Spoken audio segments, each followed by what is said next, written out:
This episode of the Rep in the State Line podcast with John, George, and Josh is sponsored by Vision Insurance Group.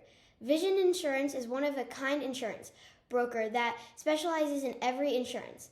As a broker, they are able to shop all markets at a blink of an eye. If you are ready to save money with an agent that works with you, give Josh a call. Remember, save money by switching to Josh.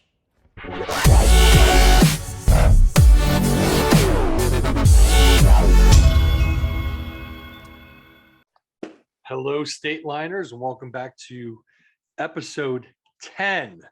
We are halfway there. Jeez, Episode 10 of the Rep in the State Line podcast with John, George, and Josh. That's crazy. It is nuts. I'm John. I'm joined here today with Josh and George. How you guys doing this week? Great. I'm tired. Tired. Well, it was a great 4th of July weekend, obviously, for everybody. What'd you guys do? How'd you manage? I know George was he's given up his U.S. citizenship. He is now an Anglophile. He's loving England. So, and where were you at this weekend, Josh? Mason had a baseball tournament in Oak Lawn, which from here at the state line is about an hour and a half to 2 hours on traffic. And so we had that. Mason played really well. We went 2-0 the first day. Mason was in the home run derby and won it. So he got this big old ring that says home run derby on it. So it's pretty cool. Then we got home, turned around the next day, went right back to keep playing. And then actually we talked about it last week, the different places for fireworks. My mom was right across the street from the Speedway. So when we got back on Sunday, we went and hung out, swam at the pool for a little bit, and then we went over to her house for the fireworks. Very disappointing. Really? I don't know if you've heard that from anyone else, but the races didn't get over till about 10:30. So by the time they started shooting off fireworks, it was like 10:45, 10:50-ish, and they were done by 11. Well, I think the noise ordinance, they have to be done by 11 regardless. That's one of those. So there was like no fireworks. There was hardly anything. But I get the noise ordinance, but I think since it was the 4th of July, and I think because, at least the 4th of July, the city, I think a lot of the fire department, don't they go and like monitor to make sure that if anything goes wrong, they're there to put out, fireworks that have gone haywire or something.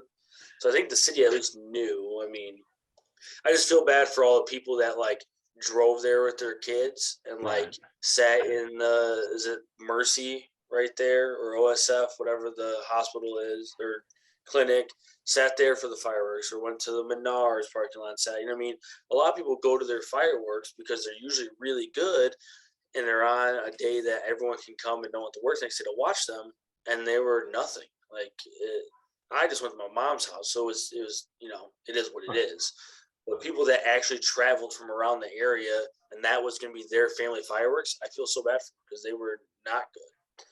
Well, and then Monday, I can tell you this though. Monday, obviously it rained and did what it did. We played one of our friends on the baseball team, his family puts on a wiffle ball game every 4th of July. They've been doing it since 2007. And they put up a fence and everything at the wiffle ball field. They had scoreboards, they had donuts, pastries, coffee, mimosas, Bloody Marys. I mean, you name it, they had it. So we had a giant wiffle ball game, so that was a lot of fun. And then it was kind of crappy out, so we just hung out in the house. But we did go to the Rockford Country Club fireworks on the 4th of July, and they were awesome. Spectacular. Awesome. We sit in the same spot every year right there where the net is at Rockford Country Club by the entrance and Ingersoll, and they put them on right there. They went on, I'm not even kidding, probably 45 minutes they went on, and they were massive. They had a great finale. It was always a good time. So, but yeah, nice. Plus having kids and dogs and loud bangs and storms. So I had the pleasure of having 3 children and a dog in my bed for the last 2 nights. Yeah. So nice. Not much sleep on this side of things. So Unreal. That was my weekend. Well, that's awesome. George, like I said, you're the new Anglophile. You went on an amazing trip. I saw a lot of the posts on Facebook. So tell us a little bit about what went on for you for the 4th of July. Because you were celebrating Treason Day, right? Did you ask people Happy 4th of July or what they're doing for the 4th of July? I did not, but we don't have video? No, unfortunately, I lost track of time and days. It's such a well, we flew out there and we had an overnight flight and we got about 2.5 hours of sleep and we landed, which was 10 a.m. already in London. And we had check-in at 2:00 in our little Airbnb. So we had 4 hours to kill. So we went to they had like a Rivals lounge where you can go, and I forgot what they called it, but it was like a Revive lounge where they had showers, you could shower, have food, coffee, some espressos. I had about 6 espressos trying to wake up because I was exhausted from basically we landed 10 a.m., which was 4 in the morning back home. So, and after 2.5 hours sleep, and then we had a concert that night. So we stayed up and we powered through and we got in about 11, almost midnight. So basically we're up almost 48 straight hours with a 2.5 hour nap and withstood a concert, and we all made it, which is shockingly, even my kids, they stayed awake. They fell asleep on the train back, but it was pretty amazing. Best concert I've ever seen in my life. Not even close. And remind our listeners, who are you seeing? Ed Sheeran. Saw Ed Sheeran at a stadium setting, and it was just one of those where I knew every word to every song, and I thought it was a new concert for his new album, which just came out. No, it was the Mathematics tour, which was all of his albums. So he basically played every hit song I knew. He had a surprise for the audience where they brought in guest Anna Marie came on stage, who was there in London at the time, and she sang a hit song that they did. 2002 is the name of the song, is one of my favorites of the duet. And he even brought a new artist on stage, unreleased song that actually launches this coming Friday. So it'll be a new hit. We got to hear it live first. It was pretty dope. Everything about it, every song, just the whole atmosphere with the entire stadium. It was sold out crowd. 90,000, I think, is the capacity for Wembley. And it was unreal. Just every song, everybody was singing every word and jumping and dancing, and they had the lights, and he put on a spectacular show. It was great. Awesome. So we did that, and then we did a couple of days of touristy things. And on our we did the double-decker bus. We did the London Tower tour. We got to meet the what they call the meat eaters. We had a tour guide that was a meat eater himself. After 30 years of service in the British Navy, he was got into that role. And wait, did you say meat eaters or beef eaters? Beef eaters, thank you. Like the gin. All right, I'm sorry, I didn't mean to throw you out, but the beef eaters gin has one of those guys on it. So yes, beef eaters, and it's funny. It's because my daughters kept calling him a beekeeper. So everywhere we went, she was like, "Oh, look, it's a beekeeper," and we're like, "What are you talking about?" Oh, beef eater, got it. So we did that. We did the London Eye, that little. It's kind of like a what do they call that? Where you go around. Ferris wheel? Yes, it's like a Ferris wheel where you get to see the whole city. We did and then we did a day of shopping down there, Magnificent Mile, Oxford Street. It was pretty cool. And then we ended it with a play at the West End. That was on the last day, and fancy dinner. It was a blast. And that's what I wanted to bring up, because the fancy dinner. I mean, it's a beautiful trip you took. I love the pictures I saw on social media. I was following you with all that. When you sent me the text that you are at a Gordon Ramsay restaurant doing the dish he's known for, beef Wellington. Yep. Beef Wellington. And this is something that I'm like super jealous about, because it's one of those dishes there's nowhere really that has one around here. You know what I mean? You gotta maybe get into Chicago, maybe some super high-end restaurant. So my wife has tried cooking me a beef Wellington 3 times now, and it's come out nice, but not perfect. There's always one of those Yeah. little things It's you a do wrong when hard. you're trying to. It's one of the hardest things you could cook. I think it's harder than cooking eggs, and they say eggs is the hardest thing you could cook. So I mean, Yep. Well, this we is went, it was the beef Wellington experience. So it was not just you order the beef Wellington, it's minimum required 2 people, $75 per person. And it's a 4-course, drinks included. And like So did you and your every, wife get it? yeah, my wife and I got it. The kids got kids meals, but I they mean, got it they just, got a McDonald's burger and some They, fries. they got they got 2 dinky little chicken strips and some French fries. No yeah, no, ketchup. it was unbelievable that whole dish and all in the dessert and the wine pairings and the drinks, and it was incredible. So yeah, it's one of those things where you're kind of like, I don't know a time in life that I'll ever get to have his Right. in that kind of a setting ever again, and I'm so glad that we did it.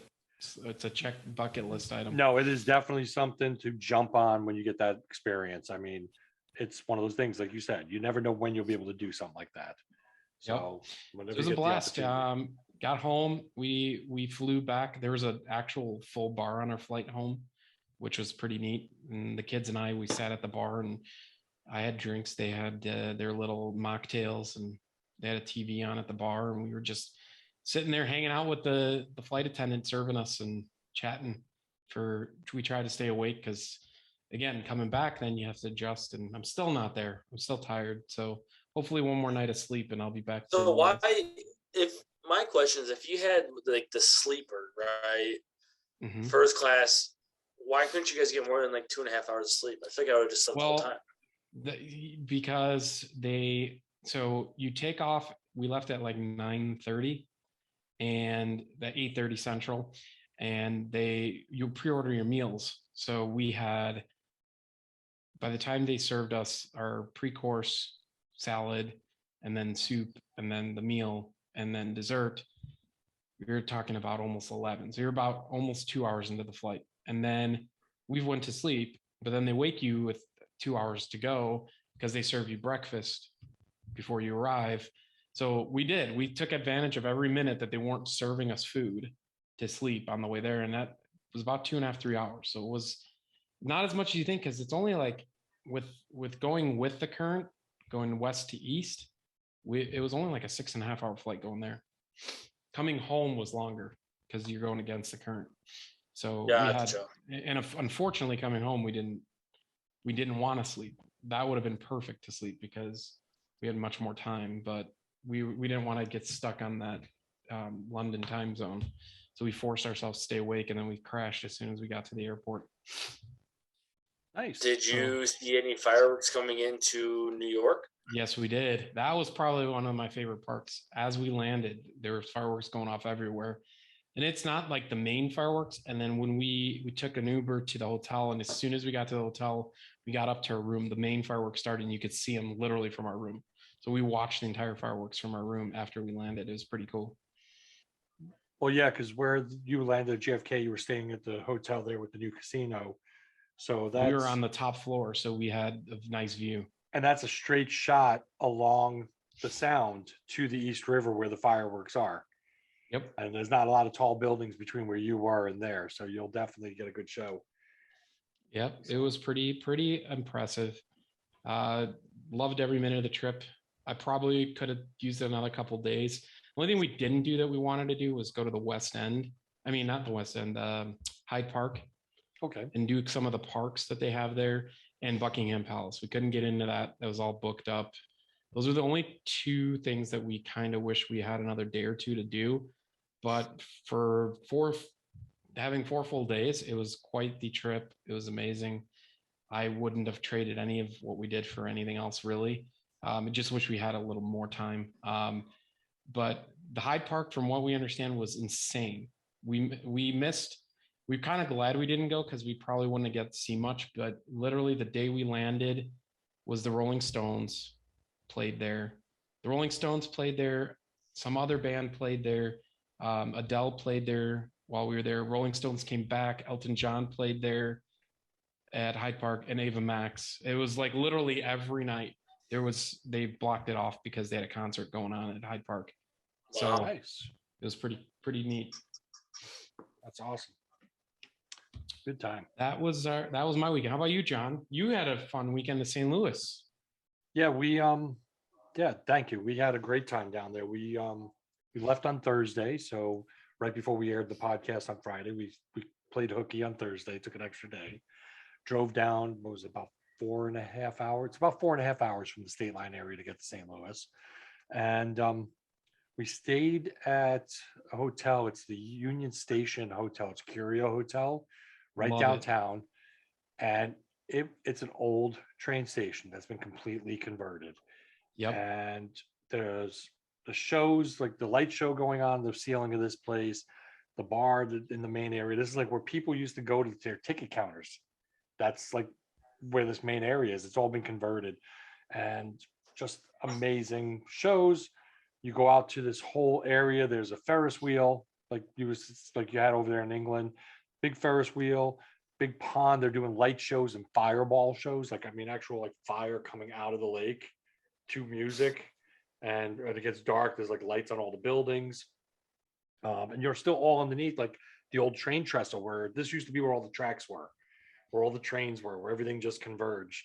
And it was just an amazing time. We had some good food, went to a few different restaurants, a few local places, shot down to Ballpark Stadium. There's a Hilton Ballpark, which has a rooftop bar that overlooks Busch Field.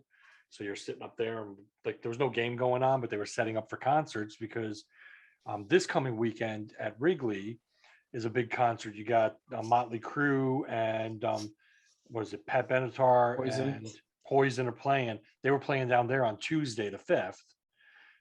But we didn't know when we went for the weekend. It was called Fair St. Louis. It was a huge 3-day festival, all free to attend. Wow. Third Eye Blind was playing free. There was a couple other smaller bands like playing leading up to it. Fireworks on the 4th of July. We didn't stay till the 4th. We came home Sunday evening, but it was just like really cool. The different vendors, music, food, everything just going on all right downtown. It was all just shut down. It's all free to attend. And I didn't realize that St. Louis has a ton of free family stuff. The zoo is free. The art museums are free. You don't pay to go to any of them. We Wow. wound up spending Sunday afternoon at Grant's farm. Ulysses S. Grant. If people here in the state line know, you go out to Galena, you go to Grant's home. That's where he lived after the Civil War. Well, he had property in St. Louis. He married his best friend's sister, who his best friend married one of the daughters, like the Bush family. It was like this whole crazy thing, and she had like 22 kids. Well, they have like this entire portion of the city is still donated. So there's like animals and a trolley. And the best part about the whole tour, it's free to go in. You park the car, you pay to park. It's like $12 to park your car if you go ahead of time, 18 if you go at the door. But then you go in, you do the trolley, the rides, all the other stuff.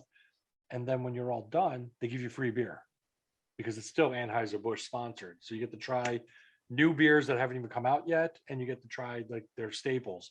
So even my wife, she doesn't drink beer. She had a beer while we were down there because it was like when in Rome, right? So Yep. just real good time. We found this little community. I could only describe it as like a hipster neighborhood. Just a real cool vibe, a lot of little local businesses, makers, like people that make stuff and have shops, and just really nice. We sat in this one bar. They have like probably 40 different beers they produce there. And they had all these French wines and all these whiskeys and bourbons from all over the world. So we sat in there, drank, met some local couple. We're getting the feel for the whole city, talking about different things like real estate and different place to go. And the only thing we didn't get to go to was Bob's Oyster Bar, Broadway Oyster Bar. Bob's didn't make it there, but that'll be the next trip down. But great time, close to home, and yeah. I told you, I think St. Louis, pound for pound, might be one of my favorite cities to go to. I mean, it's a quick drive. There's a great nightlife. There's always something going on. There's music everywhere. The soccer, they're built right across from where I was staying. They're building a brand new soccer stadium for they call it St. Louis City. That's the name of the team, is City. Interesting. They're a major league soccer team, and they're doing really well. And the city just went around them, and it's just like, so baseball. We went by the stadium where the St. Louis Blues play. That's right downtown there. I mean, hockey, baseball, and now soccer. That's like the three big things in St. Louis. So did you ever make it to McLeod's Landing? Did you ever see that little? No, did not make it there. Like I said, we did some walking around, but there was so much to do at our hotel. And again, we were there Thursday night, Friday, Saturday. We checked out Sunday, and then came back Sunday evening. So it's a short trip. There's only so much you could do, especially when we spent I spent one full day, which is totally out of character for me, but spent one day, which was, I think, Friday. It was a beautiful day at the pool, at the hotel, drinking, swimming, and just relaxing. Something no phone in hand, nothing, just enjoy the day with my wife, just hanging out, vegging and swimming and just eating. I'm sure you and did a lot of talking. that on that cruise. Well, I'm already looking, what's the next vacation now? I'm looking at when I'm going to book a trip to go to Florida next. So there you go. Fun fact, St. Louis. So I have close ties to that city too. I went to Illinois State, and we play in the Missouri Valley Conference. And every year, the Missouri Valley Conference tournament's downtown St. Louis. So I went every year for 5 years. I went the year after I graduated. And then I started going again the last few years before COVID. And I took my kid with me. But used to be, so back when we were at ISU, the place to stay was any hotel that's kind of downtown. And we would go to the game was at where the Blues played. And you would walk then after the game from the Blues stadium to Union Station. And that was still a hop-in area. There was a big mall, and there's a Buffalo Wild Wings Hooters on the top floor there. And everybody would go to the Hooters and all the game, and it would be all Missouri Valley fans. That's what used to be the tradition. But now, since they've converted that, everybody stays there now at that hotel. And that's where we stayed the last couple of times. And you would walk to the Blues Stadium, but past it, and you would go pregame at forget what it's called, but it's right across from Busch Stadium. It was like a huge bar area. Yeah. That's it's Ballpark Village. Ballpark Village. Yep. So that's where the new hangout is instead of Union Station. And then you go walk to the game, and then everybody goes back to Ballpark Village. And then we all end up at the Union Station. So I'm very familiar with that area. Did it for many, many years now. It's probably 6-7 years total. Love it. Love that. So I forgot to tell you guys this. We're going to have to go, okay? So we went to the Ribbits game last Thursday. Okay. And you guys were on your vacation, so I didn't get to talk to you. After baseball practice, we went to the Ribbits game with 3 other families, and it was $2 beer night. What? $2 beer night, okay? What do you guys think of when you think of $2 beer night? I'm thinking of a small paper cup with the cheapest beer, like some Natural Light or something in it. Natty Ice. Some Natty Ice, yeah. Ready? $2 tall boy domestics. Wow. 16-ounce Full can. cans. Full cans. That's impressive. Cheap. Okay. And then a guy on the other team broke his bat in the second inning, and it was buy one, get one free $2 domestics. So I went up with $10, and guess how many beers I got? Oh, you got crazy. 10. No, I got 20. You got 20. It was $2 is buy one, get one. Yeah. So I paid $5 or $10 to get 5 beers. Right. So yeah, 10. You're right. Not 20, 10. Yeah, 10 beers. My math is hard. It's okay. Because there's 2 of us that went up and both got 10 beers. That's what it was. There you go. So it's because he broke a bat. That's why it was them. buy That's one why get it's one awesome. free. It's anytime That's somebody breaks crazy. a bat. I guess. I don't know. I just know they said, "Oh, broken bat. Now it's buy one get one free till the end of the inning." That's crazy. That is amazing. So we got yeah. It was awesome. They just need to now include they just need to now throw in dollar hot dogs and No, they have a section in right field that you buy the ticket. It's all you can eat hot dogs and all you can drink beer. Yeah. It's like $30. You sit way out in right field in the back. Yeah, And they got a stand set up and they got hot dogs, hamburgers, and beer. And it's from a half hour before the game until the start of the 7th inning. yep. nice. That's Very like 30 or nice. $35 for the ticket. That's it. And you Very get the whole nice. package. It's not bad. But yes, So- we all three need to go during the next Thursday $2 beer night. Definitely. All right. I'm in. So So what are we doing this Thursday? It's unfortunately it's Oh. supposed to rain tomorrow. I know, and we have the outing tomorrow. It's supposed to be raining, fortunately. So yeah, come out. What do That's you have something tomorrow? we haven't really talked about on this podcast, but the what is it called? The dock dinner on Dinner the docks. docks down at Prairie Every Street Thursday Brewery. night. Now Yep. this happened yesterday. Obviously, we were at this thing. It was a great time. It was Clyde's. What was he? 49? No, he's 59. Isn't 59. it Clyde's 59. 70th birthday? It's Clyde's 59th birthday. And we had a great time last night at dinner on the docks. It was just amazing because this airs on Friday, guys. Shh. Yes. So, Yesterday. But It was no, an amazing but- time. but Thursday dinner Prairie Street Brewery has some amazing stuff going on multiple nights of the week. But Thursday night is their biggest one. It's dinner on the docks and live music. People come down with their boats. They tie all their boats on off the dock there. And there's a different band each week. Bartenders, the waitresses running around getting you drinks. And then they have a food area where you just walk up and you can get burgers, chicken sandwiches, cheese curds, fries. There's like 5 or 6 items they do. That's it. And you just pay cash right there and you grab your food, you find your tables, people dancing all night. It's fun stuff. So Totally. definitely something cool to do. Something that I enjoy doing recently, which I don't know how many people go there, but another place, in my opinion, that's a good place to hang out, especially if you want to sit outdoors in Rockford. They spent a lot of money. Jim over at Stone Eagle spent a ton of money building the patio out this year. And on Tuesday nights, starting at 3:00 till closing, it's half price California wines. So every wine they have that's from California, half price glasses, half price appetizers, half price on any size shovel of shrimp, and half price oysters. So Tuesday night, me and Venice went and, drank some. I actually like their Sauvignon Blanc there from California. It's a nice one, nice white, refreshing.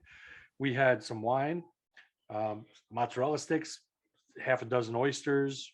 I get the shrimp and the oysters. That's what I like. I either get that or I get their mussels. For a place in the Midwest, their seafood is really good. Well, at least the oysters, they were huge compared. I had oysters down at Landry's while we were away, $3 a piece. And they were these small little things. I get them over here at Jim's and they're like the size of this case for my beach. You know what I mean? It was just craziness. So that's another great place. I mean, we have some great little restaurants. My in-laws are really good friends with him. With Jim? They've known, my father-in-law and mother-in-law have worked for him or with him when they were younger at some of his very first restaurants and stuff here in town. So every time we go there, they're so close that he sees us. And I mean, next thing you know, we just start, we try to go there and like sneak in and like, do our own thing. But he sees us and it's on like Donkey Kong. We're getting this and that and this and that. You know what I mean? Well, that's how he remembers everybody.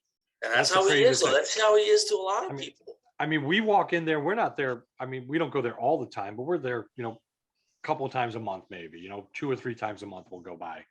And it's one of those things where walk in, it's like, hey, John, how you been? And he like shakes your hand. He knows what you drank. It's like, and he has so many customers. It's like, so those kind of places we were talking about yesterday, service. Have you guys found that people in service industries, like we're all in service industries too, but the people that just serve other people seem to be just friendlier and more helpful. And I don't know if it's because we could all see each other's faces now because we're not wearing masks as much, so we're grateful to see a smile. But it's like we're shopping for a new entry door for my house. My wife is over at the store and she's looking at different options. We went and looked at a few, and then I had an appointment. She's looking at others, and some guy walking by. I mean, this is at one of the big box stores in town. We're looking to custom order a door. You know, walks by, takes a look, keeps going, stops, comes back, goes, "Do you need any help?" Now, pre-pandemic, you go to one of the box stores, and that's the joke, right? Stop the box store man. You'd ask somebody for help, and like, yeah, we'll call somebody. And like 30 minutes later, maybe somebody from that department would have came over. It's like everybody cares right now. They all want to give great service. They all want to keep people happy. So it's just whether it's food service or Yeah, it's because it's tough. I think it's also because we understand each other, right? We all understand what goes on in our careers. And it's like if someone has never served before, they don't know what it's like to serve. So the people that have served before, they understand like what the struggles is that they are going through. And knowing that we are in a post or during pandemic time, they know those struggles, right? So I think it's more of us as human beings just understanding and knowing the situation in life. right. No, and I get that because like even at dinner last night, our server was swamped. They were short staffed, so and it's one of those things you come to understand now. There's not restaurants are short staffed. There's not enough servers going around. There's not enough kitchen help. People just don't show up for work sometimes. So the guy that was serving us, our waiter, he's like running around. But then the general manager floats in and came by the table and got us a refill on the drinks and just cleared some dishes and asked if we needed stuff. And he comes by and he's like, "I'm so sorry I neglected you." And I'm like, "No, we understand. You had the entire dining room by yourself." Where was And that at? we were at Stone Eagle. And the place was jam packed. The gym wasn't there actually, but Lori, the general manager, shout out to her. She's awesome. Just helped pick up the weight. I didn't get the name of the waiter. He didn't have a name tag on him, but you'll see him when he's there. The guy's always running around, and just Yeah. I mean, it was one of those things where he was like, "I feel bad. I neglected you guys. I covered your dessert." And I was like, "You'd have to do that. We understand completely." Like, "Nope, I wanted to do that because I felt like I wasn't able to give you a service." But it's like they don't have to do that. Those places don't have. But you remember that stuff I'm talking about here in our podcast. Yep. That's Absolutely. the kind of restaurants I want to keep serving. Those are the kind of people I want to give a great tip to because I understand. Those are the what kind they're of going people I through. want to give repeat service or repeat business to. 100%. Yeah. And then I hate when you get the complete opposite of that, and you're like, Oh, I'm trying to spend money here, and what do I got to do to like to get what's the service that you're supposed to get, and so when it even more accentuates the times that you have. And the you know what? amazing service. I'm not going to talk about a negative company. I mean, I'm not going to Yep. say their name here, but we were discussing that last night, that it's been just about a year since we last went to another local restaurant where we sat for over 3.5 hours to get a meal. And there was only 4 tables in the place. And I had to go to the bar to get my own wine because the waitress never came back to the table. And they messed up the meal. And it was a 3.5 hour meal. And it wasn't a really, really big meal. It wasn't a real super fancy place. And it wasn't like a dive bar either, you know what I mean? But it was a local place here in town. And after that experience, I refused to spend any money there. And I'm not going to say their name and say something bad about them, but that was my experience. Maybe they've changed. Maybe things have gotten better. Right. But I don't even want to take the opportunity to spend money there when I could spend it at so many other places in town. And there's a ton of great places in town that give great service. I mean, I go to Olympic Tavern. It's amazing service there all the time. I get amazing service over at Arrow Ale House all the time. At Fozzie's all the time. I mean, I get great service at so many different places in town. Why spend money at a place I got really bad service at, even though it's been a year? And then another place that's like that's always forgotten is where we started going, Hope and Anchor. That place is phenomenal service. Unbelievable, sir. And that place, I mean, I feel bad because they struggled through the pandemic they still haven't opened lunch there yet. So if you get a chance and you're in the mood for some authentic English food, I mean, George will tell you it's Just pretty did it. Yeah. authentic.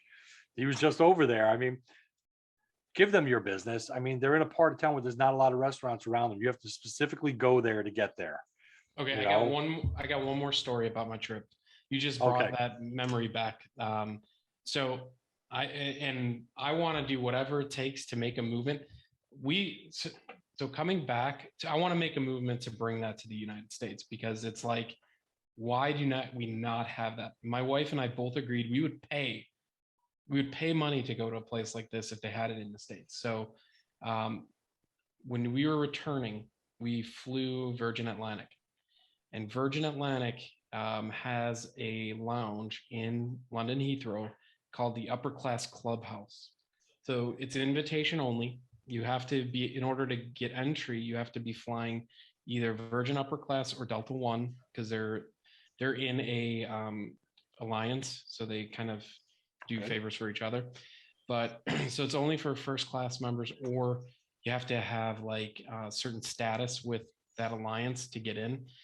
But I kid you not, you walk in, this place has seats and couches everywhere, not just like chairs like you'd see at US lounges, but literal couches, like leather couches, where we got the 2 couches in front of the TVs, and the kids had these leather backed high chairs with tables, and those high chairs also reclined.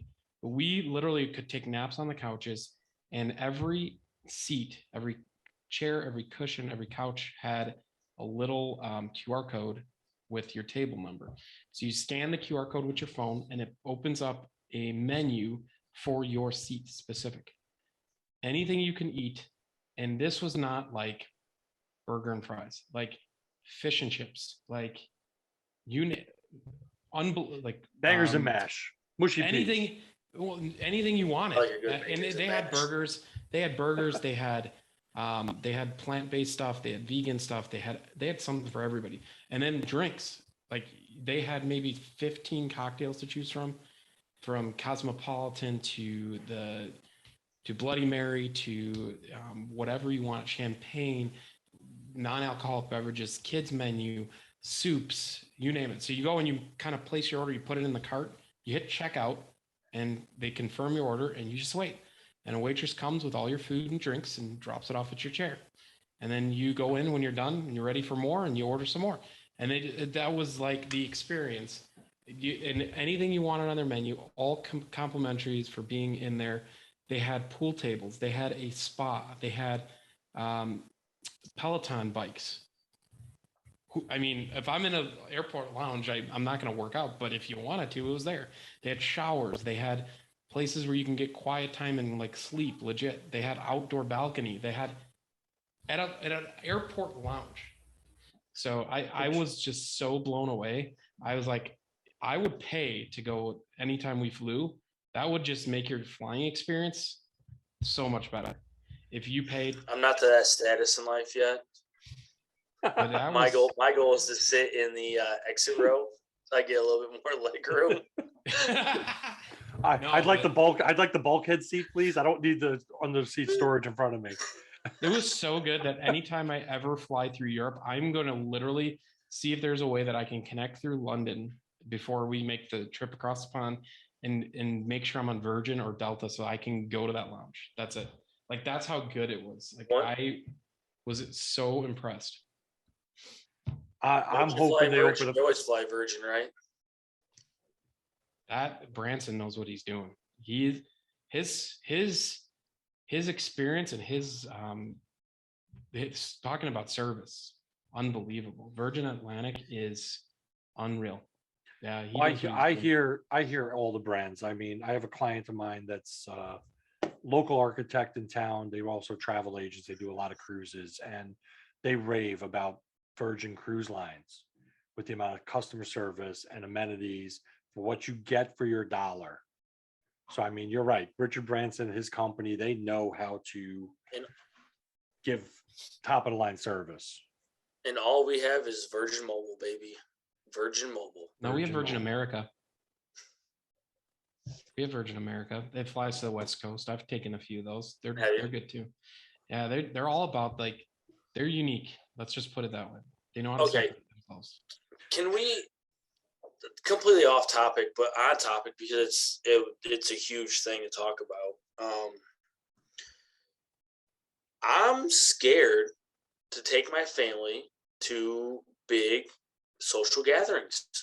I know it sucks to talk about, but with the shooting in Highland Park, on the 4th of July, I am scared to take my kids to a social gathering like that.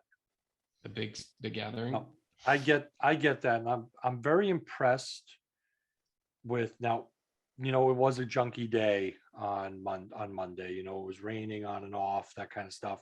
So me, my wife, my daughter, and my sister-in-law, we went to the movies to kill some time during the day, watch the Black Phone, and we get out of the movies, we hop over to Rascals, and my sister-in-law goes, "Oh my goodness, there was a shooting at the parade in Highland Park." And right away, my phone then blows up. My mom's asking if we're okay because they live in New York and they don't realize how far away we are, even though that's right in our backyard. But it's still, Right. It's still a distance away. And they hear Chicago, anything, they think it's like right next door to my house. That's just what it is when you don't come from an area. Yeah. And Mayor McNamara in the city of Rockford, because the parade had not started yet, they did a delay of the parade. They did a delay of the fireworks. I talked to a few people I know that couldn't get to certain areas because there was a heightened police presence checking and locking down a perimeter beforehand to make sure there wasn't something else. Because at that point, we didn't know if it was a single shooter or is this going to be like multiple events happening all over the country. We Very also, great. I heard there was ties to this kid to Rockford too. And again, I one don't of the know things, the details, but yes. and I don't have all those details. And from a lot of the news media I've been listening to, I know that experts in these mass shootings say not to use shooters' names. Don't give them the satisfaction. Don't talk their name, Right. but we have to talk about what they do. That drives us nuts. I feel bad for the families that lost 7 of their loved ones. The one couple, Josh, I get it, man. There's that one couple. They were 37 and 35. They left behind a 2-year-old. That was the McCarthys. I obviously, you guys know this I situation know. hits really hard with me and my family. Obviously, because my father was murdered here in the Rockford area when I was 3. But I was on a call yesterday with my organization I'm part of, which is the Sheila A. Doyle Foundation out of Chicago. It helps children ages 7 to 17 that have lost a loved one or a family member, or anyone to homicide in these tragedies. And I was on this call yesterday, and because I'm pretty high up in the foundation, so we were on this call, and it's with all the people with Kids Above All, which is a giant nonprofit organization in Chicago that deals with grief, homicide. They deal with like counseling, just services. And Jerry Loriano, who is second in command with them, was all morning on the phone with the police departments and everyone in Highland Park, giving them and their therapists their service. So if you hear anybody or know anybody that has suffered something from this loss, reach out to me. We can get you in contact. There's free services that we are providing for them. Please, anybody that was in the area that has, needs someone to talk to, we're here for you. Just look us up, Kids Above All, Sheila A. Doyle Foundation. We're here to help. That's our space that we're in, and we do a pretty darn good job helping out, the community. But it's a tragedy that shouldn't have happened, and it's sad. It's very sad for the people that obviously that lost their lives, and their kids that are going to now grow up without their parents, and whether they have family members in town or if they have anybody else. We don't know their family dynamic. So my heart goes out to those the kids that are going to struggle the rest of their lives for something that should never even happen. It's very, very sad. It sucks. Absolutely. I completely agree. And We'll have a link posted in the description of this podcast and on YouTube with a link to Kids Above All. I apologize. The dog is barking in the background. They're tearing up my street this week. So every time a truck drives by. But what I'm That's saying, funny. yeah, no, it's ridiculous. But I agree with you, Josh. I mean, my wife and I talked about this in length recently, and we need to find some way to help those that have mental health issues. Because as angry, I mean, I'm full disclosure, I'm a responsible gun owner. You know, I have shotguns, I have handguns, you know, I mean, I've had my Ford card, I do everything 100% legal. No matter how angry I would get with somebody or something or the world, never would have thought come to my mind, go shoot a bunch of people. You know what I mean? Yeah. But the people that think that way, they have a mental instability. They have a problem. They need to get help. And unfortunately, we don't seem to, as a society, try to help the people that need that help. Instead, we Enough. say, instead, we no, we don't help them enough. And instead, we say, let's make it harder for somebody to legally get a firearm. And I don't want to do a gun debate, but that's not the first step. I mean, because there was just a shooting in Denmark. Guns are illegal there. You know what I mean? If somebody really wants a gun, they're going to get a gun, regardless of where they get it from. I don't think it's a matter of regulation. It's a matter of how we're going to help people. So when we get that red flag, when we start seeing notes, I mean, hearing about this shooter now and their social media over the last Yeah. few months, this was a very upset, angry child since 2019. There was issues. So were things handled incorrectly because he did legally get a FOID card and buy this firearm? That's what came out today that I've heard. I've been listening a lot on the NPR this week about this. But it's like, you know, we failed a lot of people as a society by missing a lot of the red flags. But we failed this kid. We failed all these people that got killed by him and injured by him by not having services available to try and first catch the red flag and then try to help. And I don't know what And the answer is, but we well, spend a lot of money on a lot of dumb things in this country. And I think mental health and, you know, our communities and our people as a whole is where we should be spending most of it. But that's my well, soapbox. there is a, just so people on the podcast know, here in the state line area, Danielle Angeleri over at NAMI, Northern Illinois, Northern Alliance of Mental Illness. She is an awesome person. So if you know anybody that's struggling yourself, you want to talk to someone here in the state line area, whether it's going to grab coffee, whatever it is, Danielle's always up to help you guys out, and that's a good good thing for our state line area. You know what I mean? To utilize them and their services, and it's not just for kids; it's for adults too. I mean, a lot of Yeah. adults. So I am one. I will say that I am one that struggles with mental health from an anxiety standpoint. Um, it's not a joke, 100%. And I think the first step is to, a lot of these people are, I don't know if it's society just ridiculing these people, thinking like, oh, there's something wrong with you, or having that mentality or what, but these people just won't self-identify. It's really difficult to get them to self-identify and seek that help. So I think that, yeah, it takes education, A. B, it takes having the network around you to help identify these things and get and encourage, and whether it's intervention or what, but encourage to seek help. It's not a joke. None of it is.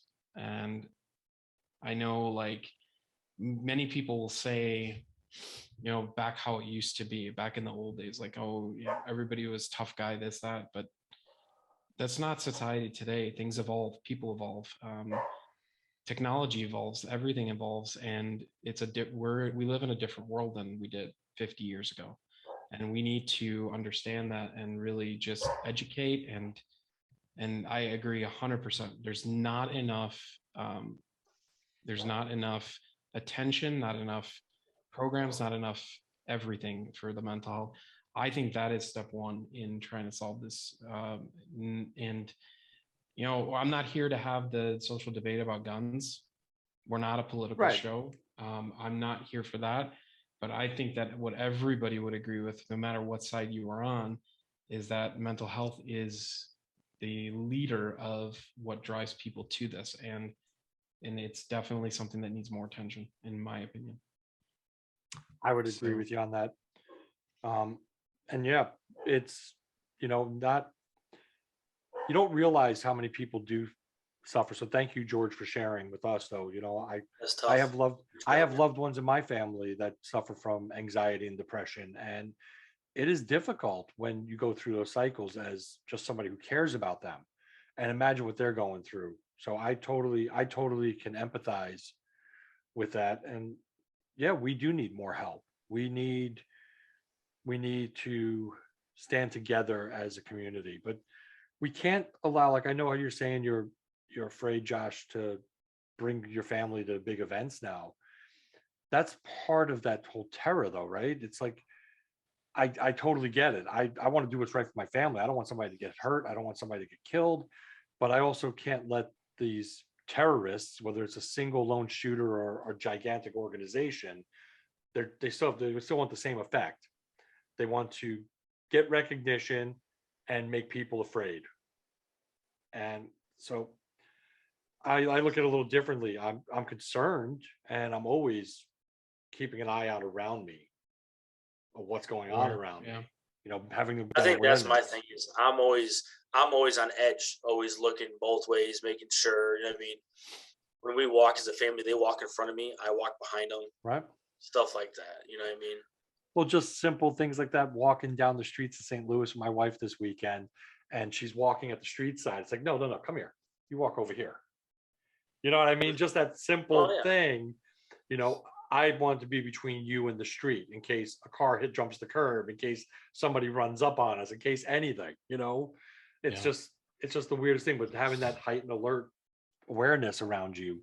There was a great instructor. He's with the Sheriff's Department, Winnebago County Sheriff's Department, and he did a whole presentation with the Rockford Cosmopolitan Club last year on being aware of your surroundings.